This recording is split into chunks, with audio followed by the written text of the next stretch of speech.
Waking up each and every day with power to chase our dreams, speak your truth, or simply scroll endlessly through your feed.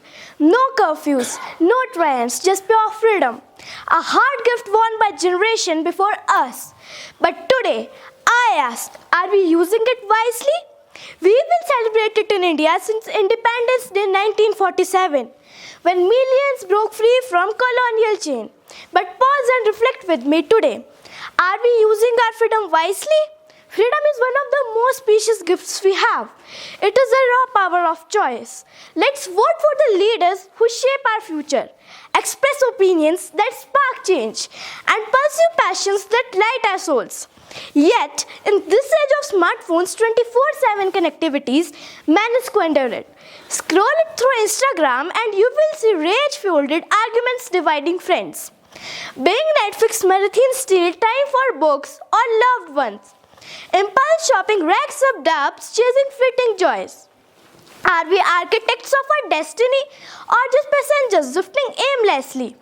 Let me share a quick story from my sister's life. Growing up in a small town like Panipat, she had the freedom to study anything after class 12. Many of her friends choose easy paths, parties, and gadgets, only to reject it a year later, stuck in unfulfilling jobs. But she chose self-discipline, reading 50 plus books on psychology and writing, turning freedom into a psychological thriller novel. She is launching soon. Freedom rewarded her with purpose. That's the difference. Wise freedom compounded into fulfillment.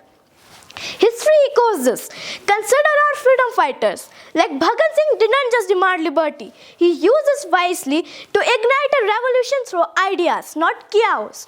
Or take modern India. Entrepreneurs like those behind UPI have harnessed economic freedom to make banking accessible for millions.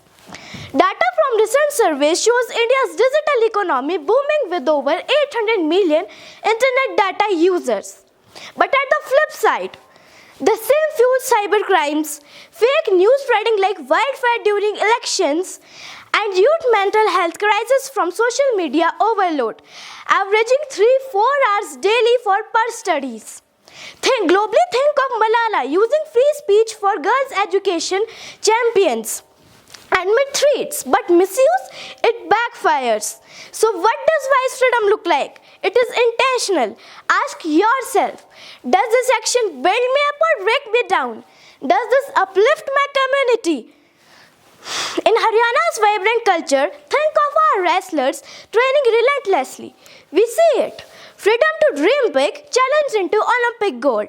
Unchecked industrial freedom pollutes our Yamuna, anonymous freedom breeds trolls. Nelson Mandela warned, freedom cannot be achieved unless the people have courage to say what they think. Freedom cannot be unless the people have courage to say what they think. Courage? Yes, but with wisdom. Friends, let's reclaim wise freedom for hobbies. Set 4 limits for hours to reclaim hobbies. Invest in skills. Vote based on facts, not trends. Maybe start that YouTube channel or write that memo. Support local causes, turning personal liberty into collective progress. Our freedom is a sacred trust. Don't let it slip into mediocrity. Use it bloodily, thoughtfully, and wisely. So, are you ready to choose it wisely? I know, I am. Thank you. Have a wonderful day ahead.